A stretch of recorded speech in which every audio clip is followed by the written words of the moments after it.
the radio crackled to life at exactly 11:47 p.m. on October 15, 1943, carrying the voice of radioman First Class Timothy Morrison across the dark Atlantic waters.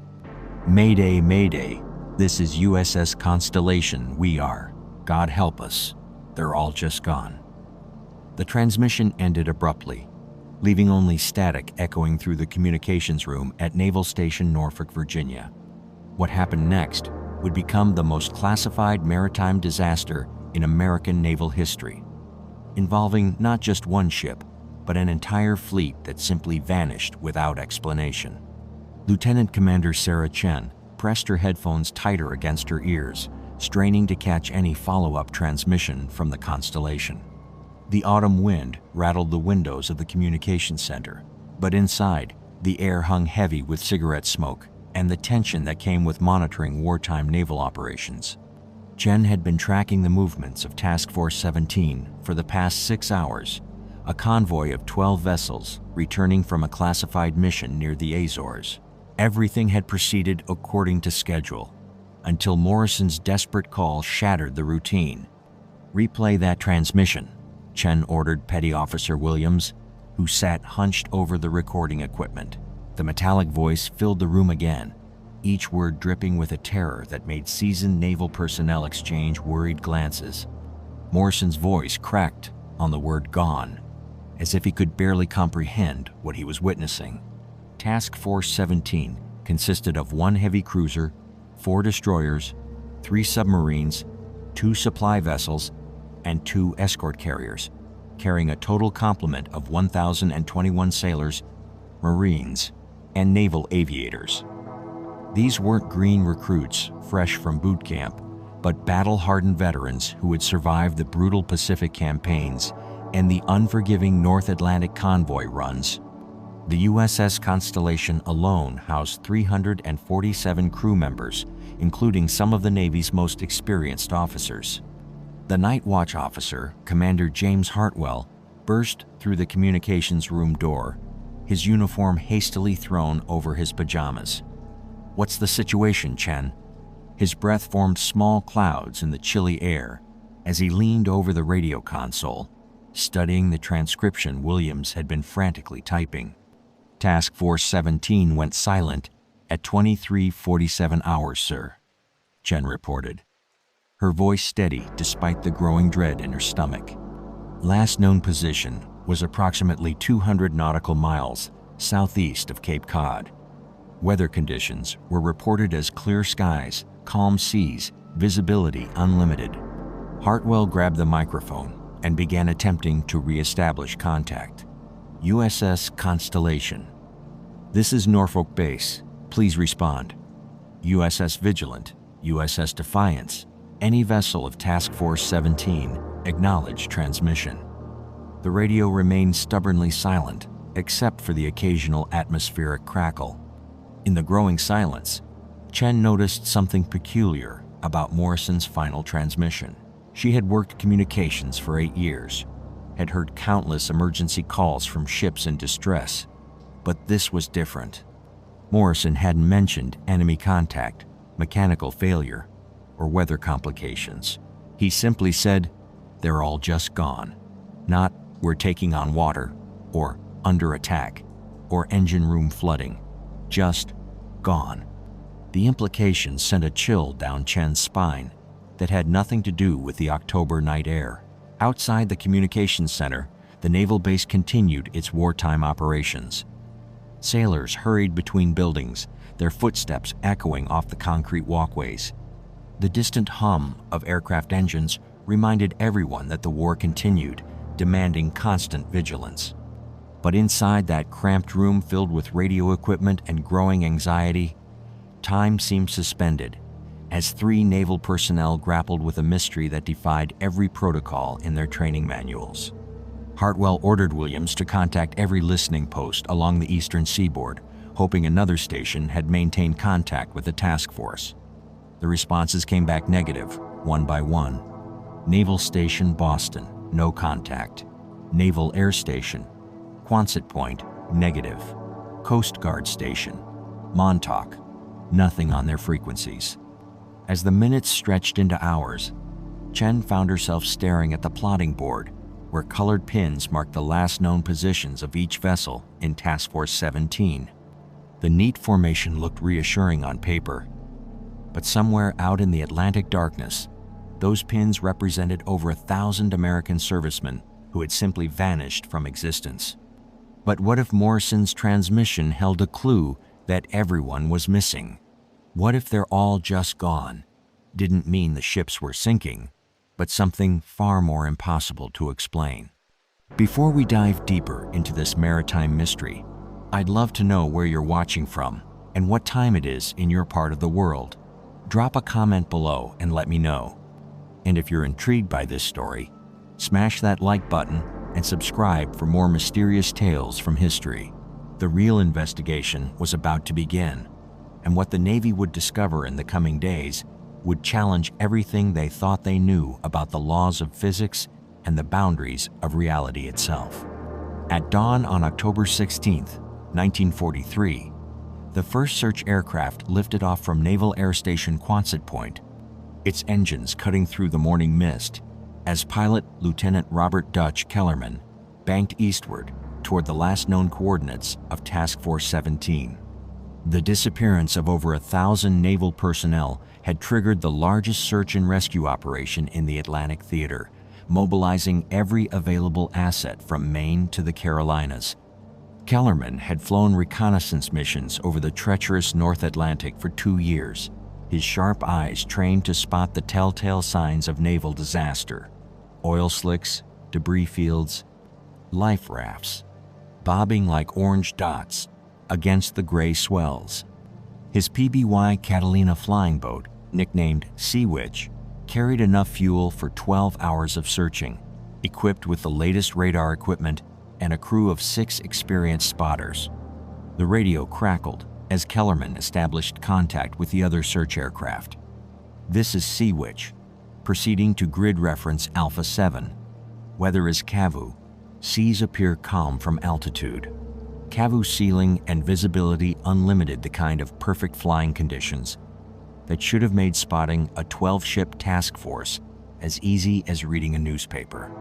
But as the hours passed and grid after grid turned up empty ocean, a growing sense of unease settled over the search crews.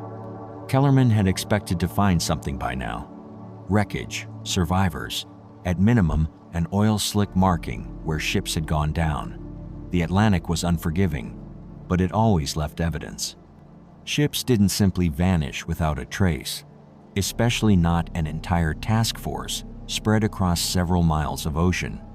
Back at Norfolk, Admiral William Bull Maddox paced the length of the operations center, his weathered face creased with worry lines that hadn't been there the previous morning. Maddox had commanded naval operations in both theaters of the war, had seen destroyers broken in half by German torpedoes and carriers sent to the bottom by Japanese dive bombers. He understood naval warfare, understood the sea's capacity for violence and sudden death. What he couldn't understand was how 12 warships could disappear without sending a single distress signal. "Give me the weather report for that sector again," Maddox barked at his aide, Commander Patricia Wells. She consulted her clipboard, the pages rustling in the tense silence of the operations room. "Surface winds 5 to 10 knots from the southwest. Sea state calm to slight. Barometric pressure steady at 30.1 inches. Visibility unlimited." Wells reported, "Weather station on Nantucket confirms no storm activity in the search area for the past 72 hours. Maddox stopped pacing and studied the large plotting table, where colored markers indicated the positions of search vessels and aircraft. Red pins marked the last confirmed positions of Task Force 17's ships, while blue pins showed the expanding search grid. The gap between red and blue seemed to mock every principle of naval operations he'd learned in 30 years of service. A curious detail emerged from the communications logs that morning. Petty Officer Williams, working through his second consecutive shift, discovered that other ships in the area had reported unusual radio interference around the time of Task Force 17's disappearance. The merchant vessel SS Portland Pioneer, traveling from Halifax to New York, had logged severe atmospheric disturbance, affecting all radio frequencies at approximately 11:30 p.m. on October 15th. The disturbance lasted exactly 17 minutes. 17 minutes, Maddox muttered, running his hand through his graying hair. Same duration as the gap between Constellation's last routine report and Morrison's Mayday call. The coincidence felt too precise to ignore. Yet atmospheric interference was common enough in the Atlantic, especially during the autumn months when charged particles from solar activity could wreak havoc with radio equipment. But atmospheric interference didn't make ships disappear. Lieutenant Commander Chen had remained at her post through the night, coordinating with search aircraft and monitoring frequencies for any sign of the missing vessels. Her eyes burned from staring at radio dials, and her throat was raw from hours of radio work. But she couldn't shake the memory of Morrison's voice, the way it had cracked with disbelief rather than fear, as if he was witnessing something that shouldn't be possible. The first breakthrough came at 14:30 hours, when Kellerman's voice cut through the static. "Norfolk Base, this is Sea Witch. I've got something at coordinates 41 degrees, 15 minutes north, 69 degrees, 42 minutes west. It's unusual." Maddox grabbed the microphone. "Sea Witch, describe what you're seeing." A long pause filled the operations center. When Kellerman's voice returned, it carried the same note of disbelief that had characterized Morrison's final transmission. "Sir, I'm looking at a perfectly circular area of disturbed water, approximately 2 miles in diameter. The sea inside the circle is completely calm, like glass, while normal swells continue outside the perimeter. There's no debris, no oil, no sign of any vessels. The circle of calm water lay exactly where Task Force 17 should have been. But what natural force could create such a phenomenon? And what did it have to do with the disappearance of over 1,000 sailors who had simply vanished into the October night? The USS Intrepid sonar operator, Seaman First Class Anthony Ricci, pressed his headphones tighter against his ears as the destroyer approached the coordinates Kellerman had reported. But instead of the familiar ping and echo pattern he expected, the sonar returned only an eerie void of absolute silence. This discovery would force the Navy to confront the possibility that they were dealing with something far beyond conventional maritime disaster. Captain Marcus Donnelly stood on the bridge of the Intrepid, binoculars trained on the water ahead, where the late afternoon sun cast long shadows across the Atlantic swells.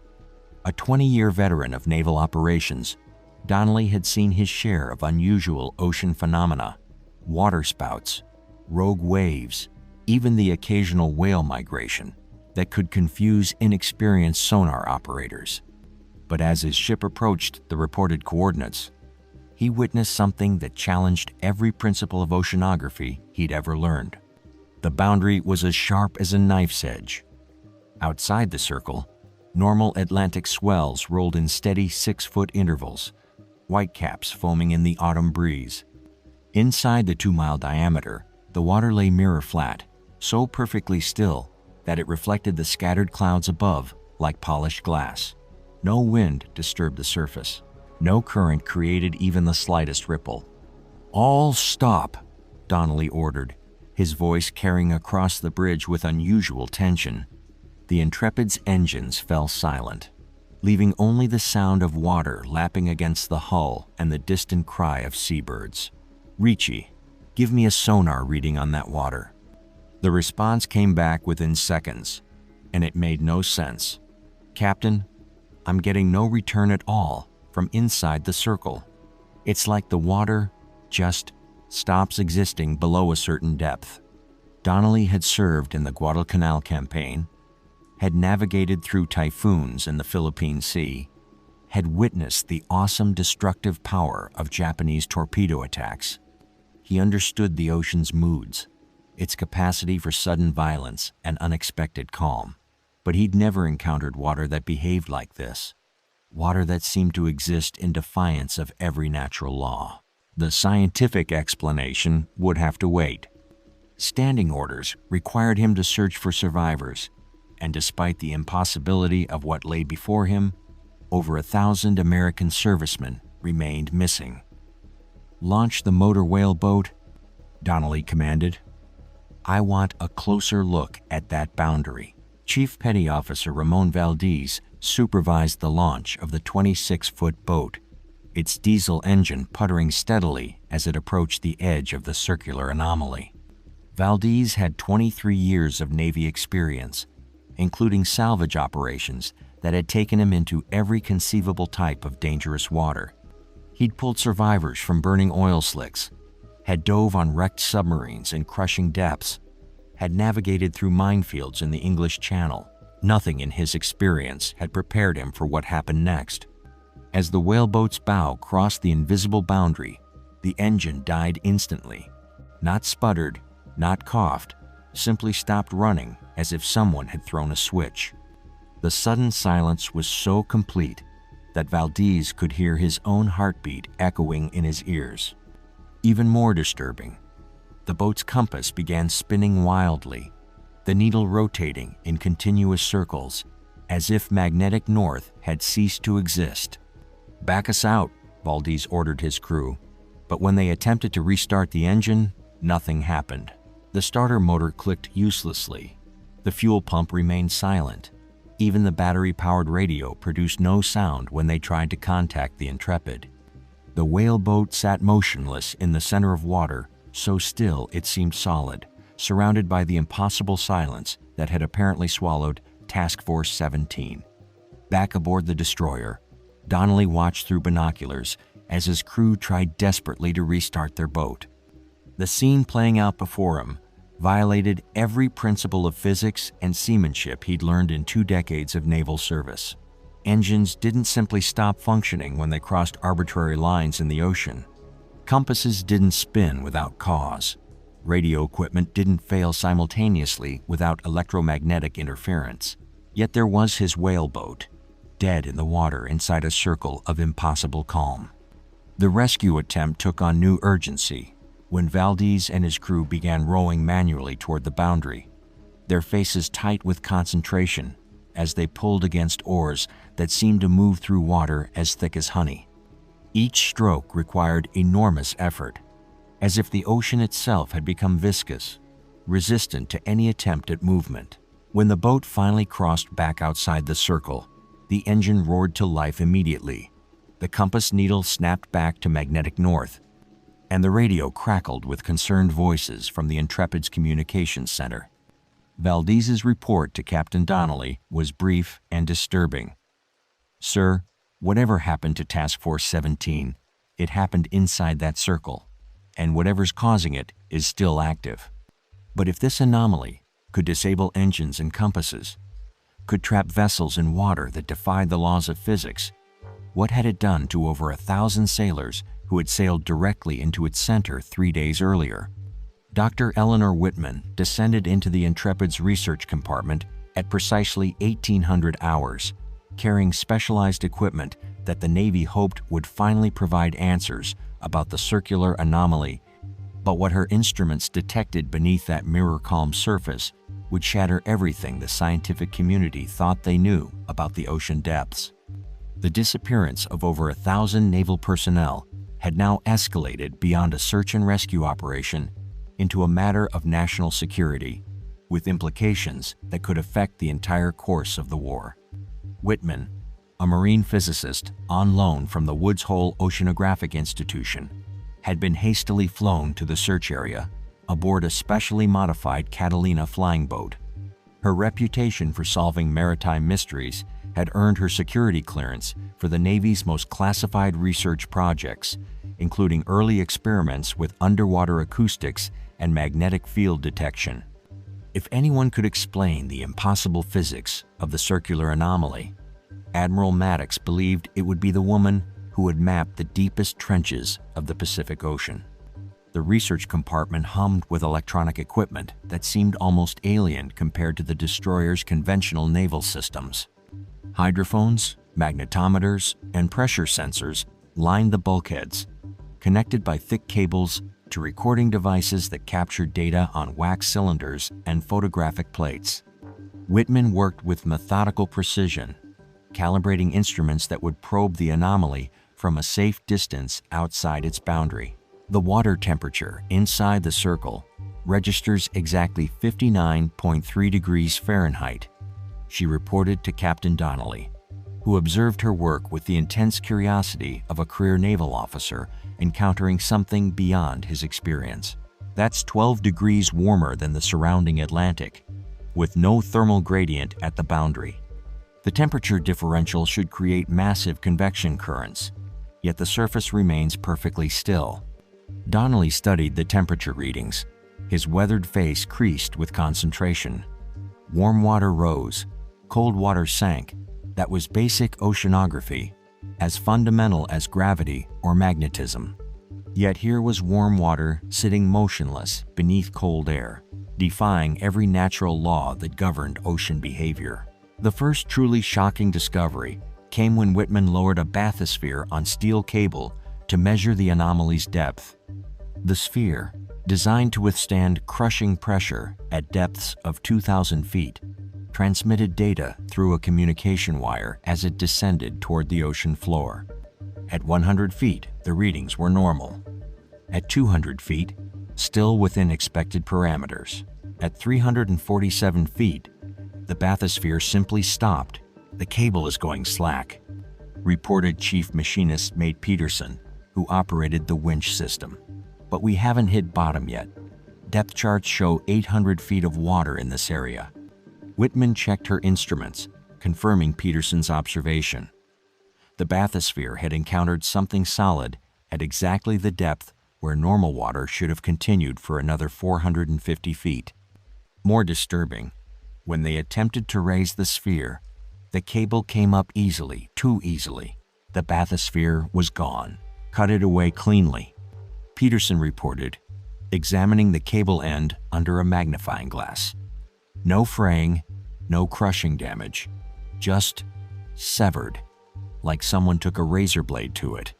The implications sent a chill through the research compartment. Steel cable didn't simply separate without tremendous force or heat.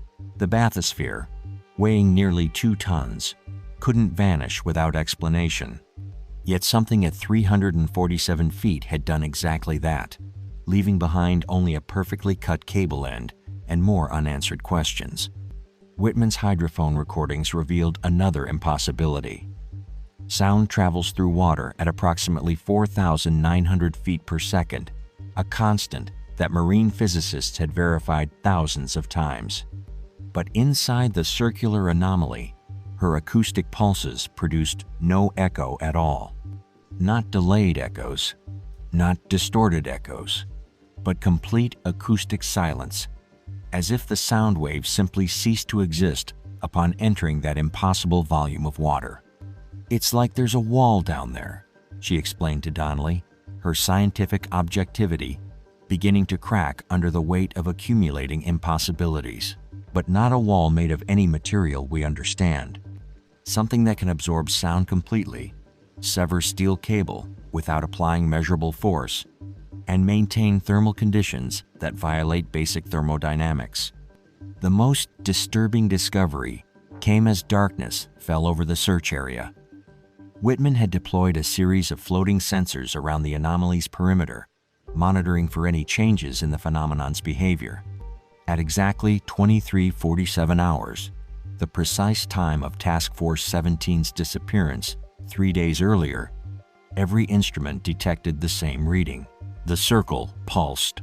For exactly 17 minutes, the same duration as the radio interference reported by nearby vessels, the anomaly expanded and contracted like a gigantic heartbeat. The mirror-calm surface rippled outward in concentric circles. The water temperature fluctuated by precise degrees, and deep beneath the surface, Whitman's remaining sensors detected something that made her question her own sanity. Metallic echoes, faint but unmistakable, rising from the depths where no metal should exist. But if those echoes were coming from the remains of Task Force 17, What force could have dragged 12 warships to the bottom of the ocean while leaving the surface unmarked by debris, oil, or any trace of human presence? At 4:37 a.m. on October 19, 1943, Navy diver Chief Petty Officer Michael Tank Sullivan, suited up in the latest deep-sea diving equipment aboard the rescue vessel USS Falcon, preparing to descend into waters that had already claimed sophisticated scientific instruments and defied every law of physics. What Sullivan would encounter in those impossible depths would provide the first direct evidence of what had happened to the missing sailors.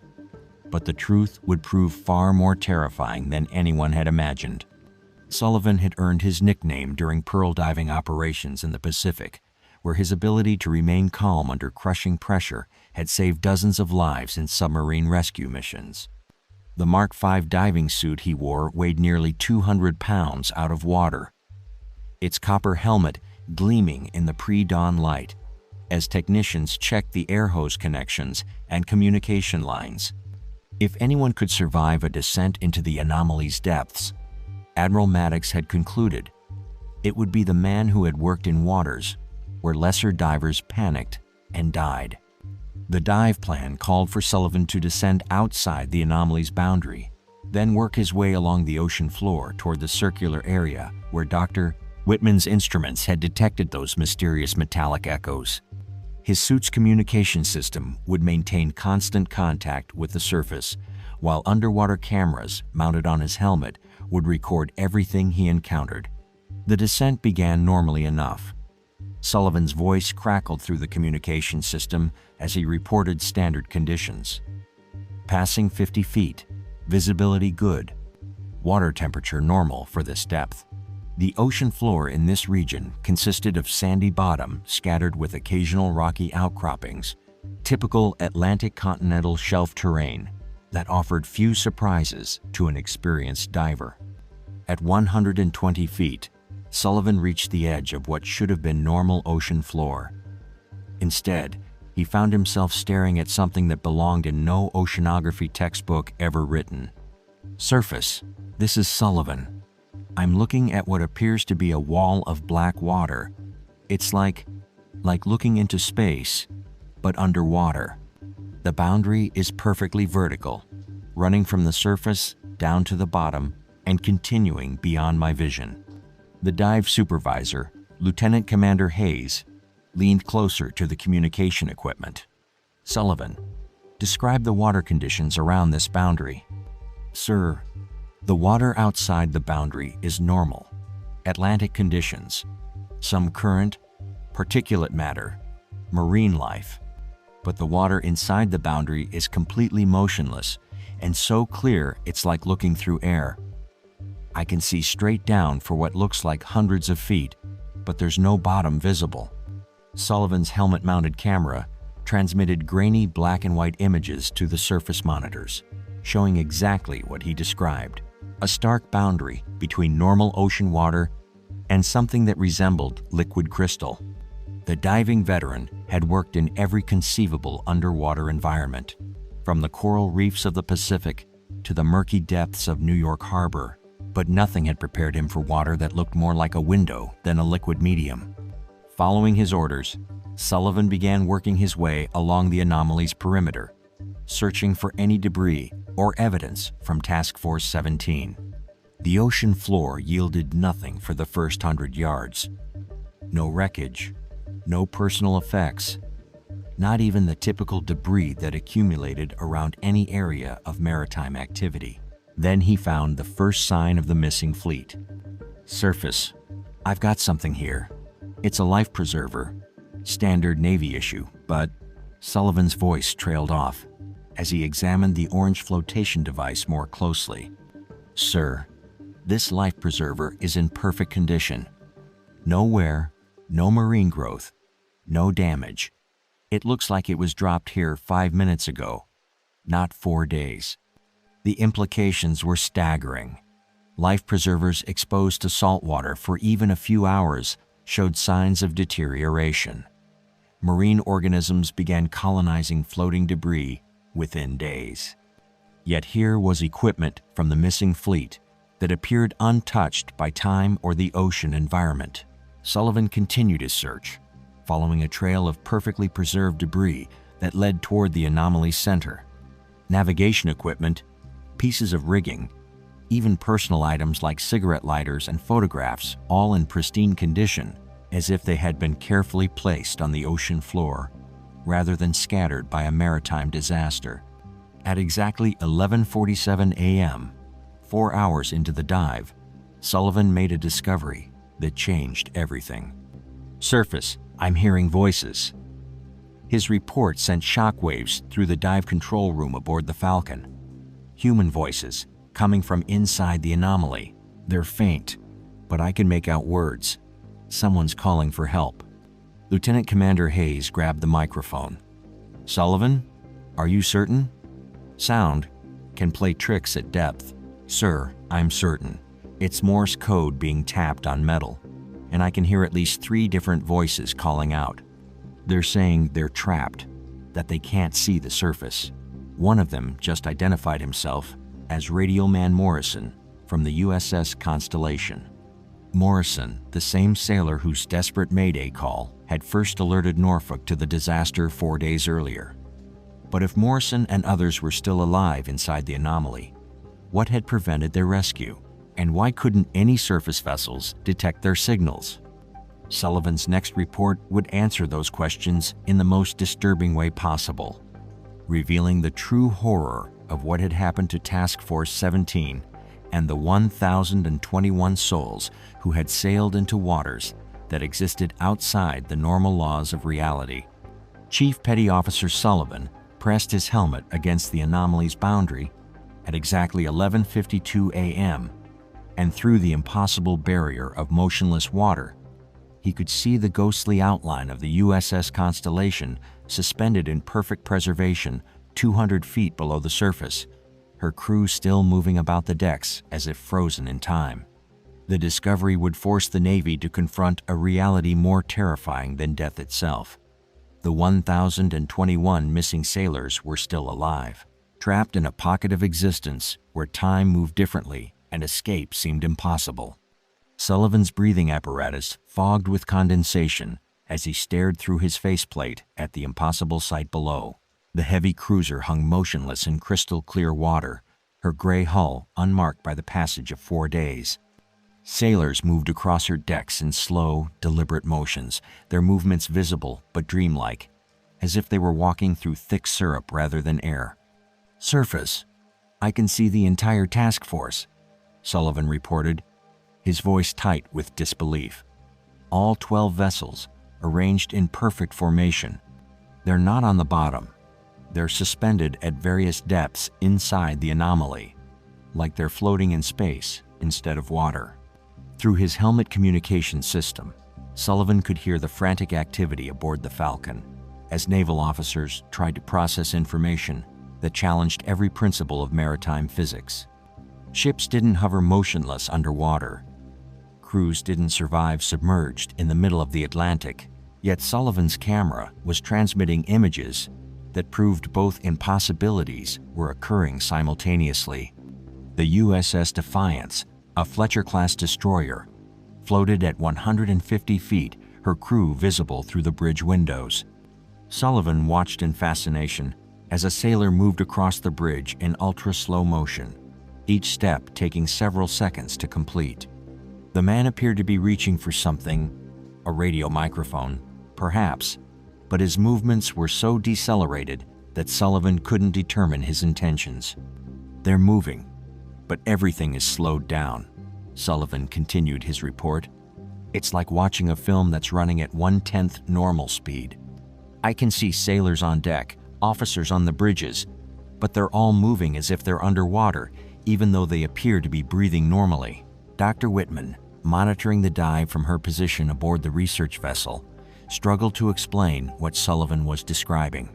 Time dilation was a theoretical concept discussed in Einstein's papers, but no known natural phenomenon could create such effects in Earth's oceans. Yet the evidence was undeniable. The missing fleet existed in a temporal bubble where minutes passed like hours, where the normal progression of time had somehow been altered.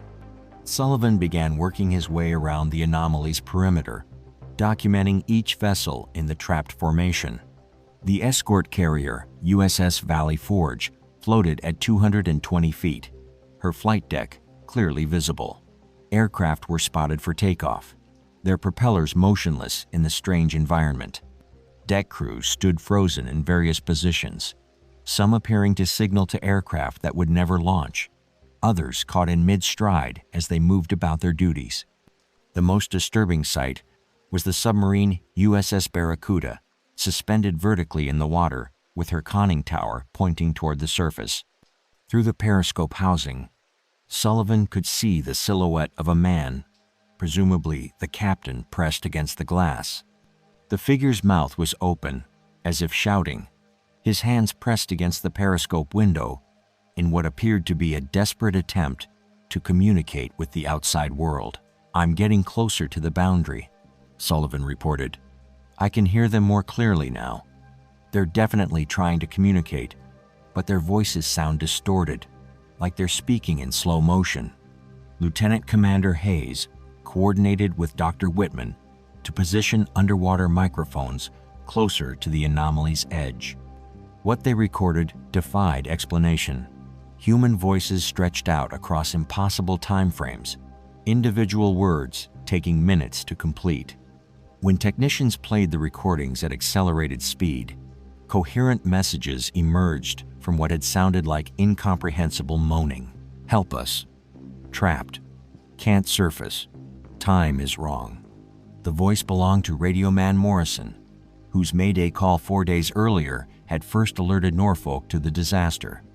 But Morrison's message, transmitted from inside the temporal anomaly, revealed the true horror of Task Force 17's situation. They weren't dead. They weren't drowning. They were trapped in a bubble of altered time, experiencing the passage of hours as if they were days, watching helplessly as the outside world moved too quickly for them to comprehend. Sullivan's final discovery came when he positioned himself directly opposite the USS Constellation's communications room. Through the ship's portholes, he could see Morrison hunched over his radio equipment, frantically working the transmission key. The radio man's movements were glacially slow, but Sullivan realized he was witnessing the exact moment when Morrison had sent his Mayday call 4 days earlier. From Morrison's perspective, only minutes had passed since Task Force 17 had encountered the anomaly. From the outside world's perspective, 4 days of desperate searching had yielded nothing but more questions. "They don't know how much time has passed," Sullivan reported, his voice heavy with the implications of his discovery. "To them, this just happened. They're still trying to call for help, still trying to figure out what's wrong with their equipment. They have no idea we've been searching for them for 4 days. But if the missing fleet was trapped in a temporal distortion that slowed their perception of time, what force had created such an impossible phenomenon? And more importantly, was there any way to reverse it before the trapped sailors aged to death in their bubble of frozen time?" Admiral William Maddox stood before a classified assembly of the Navy's most brilliant minds at exactly 1400 hours on October 20th, 1943, as he outlined Operation Deep Reach, an unprecedented rescue mission that would require the combined efforts of every experimental technology the United States possessed. The revelation that over 1,000 sailors remained alive but trapped in a temporal distortion had transformed a maritime disaster into a race against time itself, with implications that could reshape humanity's understanding of physics and reality. The hastily converted conference room aboard the command vessel, USS Independence, buzzed with nervous energy as representatives from the Office of Scientific Research and Development studied blueprints for experimental equipment that had never been tested under combat conditions. Dr. Whitman sat beside Professor Marcus Steinberg from the Massachusetts Institute of Technology, both scientists struggling to devise solutions for a problem that shouldn't exist according to any known laws of physics. "Gentlemen, ladies," Maddox began, his gravelly voice cutting through the ambient noise of the wartime Atlantic. "We have confirmed that Task Force 17 remains operational within what Dr. Whitman has termed a temporal displacement field. Our boys are alive, but they're trapped in a bubble where time moves at approximately 1/10 normal speed. Every hour that passes for us represents roughly 6 minutes for them." Steinberg, whose work on radar technology had already proven invaluable to the war effort, leaned forward with the intensity of a man solving an impossible equation. "Admiral, the power requirements to create such a distortion would exceed anything in our current understanding of electromagnetic physics. We're talking about forces comparable to what might exist inside a star." "Professor, I don't care if it requires the power of 10 stars, Maddox replied, his weathered hands gripping the edge of the conference table. "We don't abandon our people. Ever." The first rescue attempt involved a specially modified diving bell equipped with experimental electrical shielding based on early research into electromagnetic field manipulation.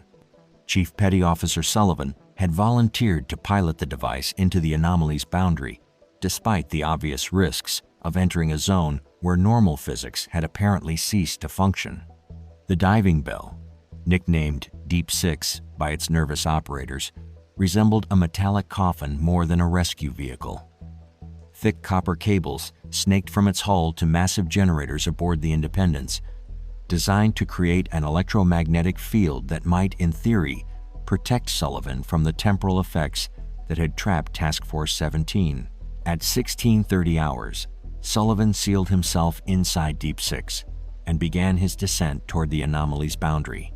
His voice crackled through the communication system as he approached the invisible wall that separated normal time from the impossible realm where the missing fleet waited. 30 feet from boundary, Sullivan reported. Electrical systems functioning normally, air supply steady. The electromagnetic generators aboard the Independence hummed with barely contained power, drawing so much electricity that the command vessel's lights dimmed with each surge. Crossing boundary. In 3, 2, 1, the communication system exploded with static as Deep Six disappeared into the crystal clear water of the temporal anomaly. For 17 agonizing minutes, the same duration as every mysterious event connected to the phenomenon, the surface crew heard nothing but electronic noise, punctuated by brief, distorted fragments of Sullivan's voice. When communication resumed, Sullivan's report sent shockwaves through the assembled scientists and naval officers. "I'm inside." His voice sounded strangely elongated, as if the transmission itself was being stretched through time. "The electromagnetic shielding is working partially. I can move normally, but everything outside the bell is moving in slow motion. I can see the Constellation directly ahead, maybe 50 yards away." Through Deep Six's portholes, Sullivan watched the impossible sight of a heavy cruiser hanging motionless in water as clear as air. Sailors moved across her decks with dreamlike slowness, their actions taking minutes to complete simple tasks like walking from one station to another. The ship's signal lamps blinked in ultra-slow motion, spelling out messages that took nearly an hour to transmit completely. "They're trying to communicate," Sullivan continued his report. "The Constellation's signal lamp is spelling out help over and over, but each letter takes about 10 minutes to complete. The crew can see me. Several sailors are pointing in my direction, but their movements are so slow it's like watching statues come to life." The rescue attempt revealed the true horror of the temporal trap. While Sullivan could enter the anomaly and maintain normal time perception inside his electromagnetically shielded bell, any attempt to establish direct contact with the trapped vessels failed catastrophically. When he maneuvered Deep Six alongside the Constellation's hull, the diving bell's metal began to slow and elongate upon contact with the ship's structure, as if the temporal distortion was contagious. "I can't make physical contact," Sullivan reported, his voice tight with frustration. "The moment my hull touches their ship, the temporal effect starts affecting my equipment. The electromagnetic shielding can't protect against direct contact with anything that's already trapped inside the field." Dr. Whitman monitored Sullivan's vital signs and equipment readings from the surface, watching in amazement as the diving bell's instruments showed impossible data. Inside the anomaly, Deep Six's chronometer had begun running slow despite the electromagnetic shielding. Sullivan's oxygen consumption decreased dramatically, as if his metabolism was being affected by proximity to the temporal distortion. Most disturbing of all, when Sullivan attempted to surface after 43 minutes inside the anomaly, he discovered that Deep Six had become partially anchored to the strange physics of the temporal field. The diving bell rose normally until it reached the boundary, then struggled against an invisible force that seemed determined to drag it back into the crystalline depths. "I'm fighting something that feels like incredible water pressure, but in reverse," Sullivan reported as his operators frantically worked the winch controls. "It's like the anomaly doesn't want to let me go."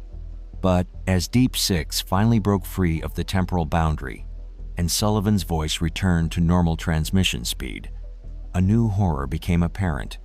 Something inside the anomaly had followed him to the surface, and it was about to make the rescue operation infinitely more dangerous. At exactly 1843 hours on October 20th, 1943, the bridge crew of the USS Independence watched in horror as their ship's chronometers began running backward, while the circular anomaly that had trapped Task Force 17 started expanding outward at a rate of 50 feet per minute.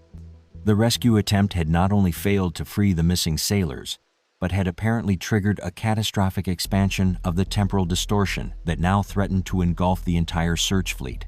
Lieutenant Commander Hayes was the first to notice the impossible readings on the ship's navigation equipment. The Independence's main chronometer, synchronized that morning with Naval Observatory time signals, displayed 17:31 hours, 12 minutes earlier than it had shown just moments before. The backup clocks throughout the ship told different times, each running at varying speeds, some forward, some backward, as if time itself had become unstable aboard the rescue vessel. "Admiral, we have a problem," Hayes reported to Maddox, who was studying reports from Sullivan's harrowing dive inside the anomaly. "Sir, our chronometers are malfunctioning, all of them simultaneously, but it wasn't equipment failure." Dr. Whitman's hastily deployed instruments confirmed what the naval officers were reluctant to accept. The temporal distortion field was spreading beyond its original 2-mile boundary, carrying its impossible physics toward the ships that had come to rescue Task Force 17. The expansion followed no pattern that conventional science could explain.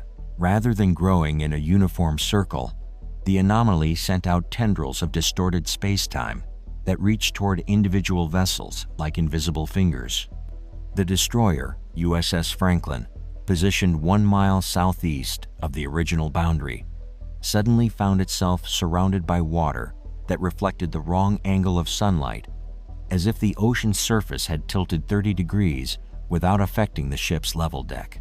"Engine room reports loss of power to the starboard turbine," came the report from the Franklin's captain over the radio. "No mechanical failure detected, but the turbine is rotating at quarter speed despite full steam pressure." Aboard the Independence, Dr. Whitman worked frantically to understand the mechanism behind the anomaly's expansion. Her instruments detected massive electromagnetic fluctuations emanating from the original circle, pulses of energy that seemed to bend space-time itself as they propagated outward through the water. "It's like dropping a stone in a pond," she explained to Admiral Maddox, her scientific composure cracking under the weight of accumulating impossibilities. "But instead of water ripples, we're seeing temporal ripples." The rescue attempt destabilized whatever was containing the original distortion. The most disturbing evidence came from Chief Sullivan himself, who had begun experiencing temporal displacement effects despite being safely aboard the Independence. His words occasionally stretched out over impossible timeframes, individual syllables taking seconds to complete, while his movements sometimes accelerated to inhuman speeds before returning to normal. "The electromagnetic shielding protected me while I was inside Deep Six," Sullivan reported, his voice alternating between normal speech and the slow-motion distortion that characterized voices from inside the anomaly. But something attached itself to the diving bell during the rescue attempt. Something that's still affecting me. Sullivan's diving suit, when examined by the ship's engineers, showed signs of temporal contamination. The copper helmet bore microscopic crystalline formations that hadn't existed before his dive, structures that seemed to shift and change when observed directly. The air hoses showed signs of accelerated aging in some sections and apparent reverse aging in others, as if different parts of the equipment had experienced time at dramatically different rates. More alarming still, Sullivan's medical examination revealed that his cellular aging had become inconsistent throughout his body. His hair had grown nearly an inch since the dive 3 hours earlier, while his fingernails showed no growth at all. Blood tests indicated that different organs were aging at different rates, a biological impossibility that threatened to tear his body apart at the cellular level. The expansion continued throughout the evening, reaching toward the outer perimeter of the search fleet. The rescue vessel, USS Falcon, reported that her crew's watches had stopped functioning, while food in the ship's galley was simultaneously spoiling and unspoiling in random patterns. Fresh bread became stale and moldy, then reverted to its original condition, cycling through states of decay and renewal every few minutes. At 21:15 hours, the anomaly's expanding edge reached the research vessel carrying Dr. Whitman's most sensitive instruments. The readings she obtained during those final moments before temporal distortion overwhelmed her equipment would provide the key to understanding what had created the impossible phenomenon, and possibly how to stop it. The electromagnetic signatures matched theoretical predictions for massive gravitational distortion, she reported to Maddox as her instruments began failing one by one. But the power source would have to be something with the mass of a collapsed star. There's nothing in our solar system that could generate forces of this magnitude. The truth hit Whitman with the force of revelation as her final working instrument detected a pattern in the electromagnetic pulses. The distortion wasn't being generated from Earth. It was being generated from somewhere else entirely, somewhere that existed outside normal space-time, and the circular anomaly in the Atlantic was merely the visible end of a phenomenon that stretched across dimensions humanity had never imagined. "Admiral," she called out as her equipment succumbed to temporal interference, "this isn't a natural phenomenon. Something is deliberately creating this distortion, something that exists outside our reality, and I think it's trying to break through." But as the expanding anomaly threatened to engulf the entire search fleet and trap thousands more sailors in its impossible embrace, the question remained, was this an invasion from another dimension? Or had humanity's wartime experiments with electromagnetic technology accidentally torn a hole in the fabric of reality itself? At exactly 23:47 hours on October 21st, 1943, precisely 1 week after Task Force 17's disappearance, every radio receiver within 500 miles of the Atlantic anomaly crackled to life with a transmission that would be classified at the 17 highest levels for the next 80 years. The message would reveal the true fate of the 1,021 missing sailors and force the United States government to confront evidence that humanity was not alone in the universe. Admiral Maddox stood in the Independence's communications center as the transmission filled the room with voices speaking in perfect unison, over 1,000 men speaking as one, their words carrying across impossible distances with crystal clarity. Chief Petty Officer Sullivan, despite his ongoing temporal contamination, operated the recording equipment with hands that occasionally moved too fast or too slow for human eyes to follow. "This is Task Force 17, the collective voice announced, each word spoken by hundreds of individual sailors, yet somehow forming a single coherent message. "We have made contact with the entities responsible for our displacement. We are changed. We understand now." The transmission continued for exactly 17 minutes, the same duration that had marked every significant event connected to the anomaly.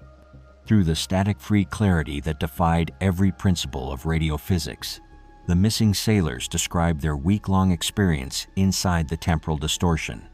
From their perspective, trapped in dramatically slowed time, they had experienced only hours since crossing into the anomaly, but during those subjective hours, they had encountered something that challenged every assumption about Earth's place in the cosmic order.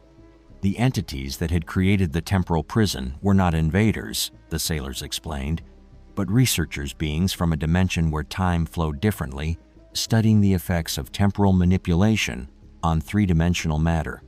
The beings apologized for the unintended consequences, the collective voice continued, with Radio Man Morrison's distinctive cadence occasionally rising above the chorus. Our entry into their experimental field was accidental.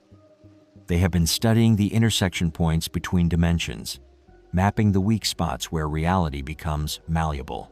Dr. Whitman worked frantically to record every detail of the transmission, her remaining functional instruments detecting energy signatures that originated from locations that registered as existing both everywhere and nowhere simultaneously. The entities the sailors described operated from a realm where space and time were merely tools to be manipulated, where the rigid laws that governed human existence were as malleable as clay. The most shocking revelation came when the sailors described their transformation. Extended exposure to the temporal distortion had fundamentally altered their cellular structure, allowing them to perceive multiple dimensions simultaneously. They could see the past and future as clearly as the present, could observe the intricate web of cause and effect that connected every moment across the timeline. We have been offered a choice, the transmission continued, the collective voice carrying a note of profound sadness mixed with infinite possibility. We can return to our original time stream, but the knowledge we have gained will be lost. Or we can remain here, serving as ambassadors between our species and theirs, helping to prevent future accidental intersections. Admiral Maddox gripped the microphone, his voice hoarse with emotion as he responded to the impossible transmission. Task Force 17, this is Admiral Maddox. Whatever choice you make, know that your sacrifice will not be forgotten. You are heroes, every one of you.